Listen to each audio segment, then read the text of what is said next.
sinawang ras ngapa ta yuk ayo tukang son melu ya ngapa ndembik kancaku flek tuner aku tenangno pikirmu kon ketinggal Pak nggih jan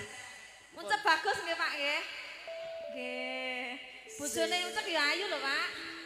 neng ketoke arep dadi rondo ketoke lambemu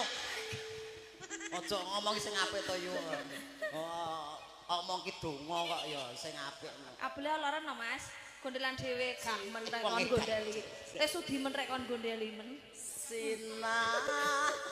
asem tamu bang Sina wong